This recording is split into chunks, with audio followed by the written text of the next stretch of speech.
మకర రాశి వారికి పుష్యమాస సందర్భంగా పునర్వసు పుష్యమి నక్షత్రము గురువారం రోజు రావడం వలన గురు పుష్యార్క యోగాన్ని ఎలా పొందాలో ఈ వీడియోలో సవివరంగా సంపూర్ణంగా తెలుసుకుందాం. మకర రాశిలో ఏ నక్షత్రాలు వస్తాయనగా ఉత్తరాషాఢ నక్షత్రంలోని 2, 3, 4 పాదాలు, శ్రవణ నక్షత్రంలో 4 పాదాలు, ధనిష్టా నక్షత్రంలో 1, 2 పాదాలను కలిపితే మకర రాశి. చాలామందికి పుట్టినటువంటి కాల సమయంలో డేట్ ఆఫ్ బర్త్లు లేనటువంటి కారణం వలన పేరు యొక్క మొదటి అక్షరాన్ని అనుసరిస్తూ ఆ రాశిని తెలుసుకునే ప్రయత్నం అవుతుంది. అవి ఏ అక్షరాలు ఒకసారి పరిశీలన చేద్దాం. బో, జా, జీ, జూ, జే, ఝో, గా, గి అక్షరాలందరూ కూడా మకర రాశి జాతకులే. మకర రాశి యొక్క అధిపతి శనిచర స్వామివారు. ఒకవైపు వీరికి ఏలనాటి శని చివరార్ధ సంచార స్థితి ఉండడం, అలాగనే పుష్యమాసంలో గురువారం రోజు పునర్వసు పుష్యమి నక్షత్రం రావడం వలన గురు పుష్యార్క యోగాన్ని ఎలా పొందగలగాలి అన్నట్లయితే ఇక్కడ శ్రవణ నక్షత్రాధిపతి చంద్రుడు.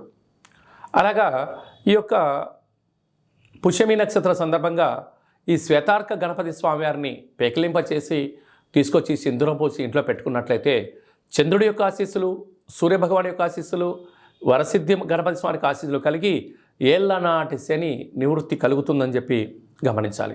కుదరలేదు, ఒక తెలుపు క్లాత్లో బియ్యాన్ని, పసుపు రంగు క్లాత్లో శనగపప్పును మీ కోరికలు రాసి ముడుపు కట్టడం, లేదా బ్రాహ్మణుడికి దానం ఇవ్వడం, నవగ్రహ దేవతలకు ఈ ధాన్యంతో అర్చన చేసుకోవడం, లేదు శివుడికి రుద్రాభిషేకం చేసుకొని గోమాతకు పెట్టినట్లయితే అద్భుత యోగం కలుగుతుంది. పక్షులకు పెట్టినట్లయితే సకల కర్మలు తొలగిపోతాయని చెప్పి మీరు గమనించాలి. ఇలాగా ఇంట్లో మీ జన్మ నక్షత్రం రోజున అష్టమి పూర్ణిమ తిథి అందున దూరావాయు జల ప్రయాణాలు, ముఖ్యమైన సభలు, సమావేశాలు, ఇచ్చిపుచ్చుకునే వ్యవహారాలకు దూరంగా ఉండగలిగినట్లయితే అనేక రకాల సమస్యలకు మీరు పుల్ స్టాప్ పెడుతూ ఐశ్వర్యానికి, ఆనందానికి స్వాగతం పలికే రోజులు అని చెప్పి గమనించాలి. రాశిలోని రవి సంచార స్థితి ఉండడం వల్ల ప్రయాణాల్లో ఆటంకాలు, ఆయుధాలతో ఇబ్బందులు కొంచెం ఉన్నాయి, తస్మాత్ జాగ్రత్త. ధనస్థానంలో శని సంచార స్థితి, అప్పులు ఇవ్వద్దు, అప్పులు పుచ్చుకోవద్దు. తృతీయంలో రాహు సంచార స్థితి, తల్లిదండ్రులతో, అన్నదమ్ములతో, అక్కాచెల్లెలతో మానవ సంబంధాలుగా ఉంచండి, ఆర్థిక సంబంధాలుగా దయచేసి వాడొద్దు. అర్ధాష్టమ గురు సంచార స్థితి కారణం వలన తల్లిదండ్రులతో, గురువులతో, పెద్దవారితో సఖ్యత చాలా అవసరమని చెప్పి గుర్తుపెట్టుకోవాలి. ప్రేమికుల మధ్య, భార్యాభర్తల మధ్య విభేదాలు పంచి ఉన్నాయి, తస్మాత్ జాగ్రత్త. కుజదోష ప్రభావం కారణం వలన అప్పులు ఇవ్వద్దు, క్రయ విక్రయాలు యోగదాయకం కాదు అని చెప్పి గమనించాలి.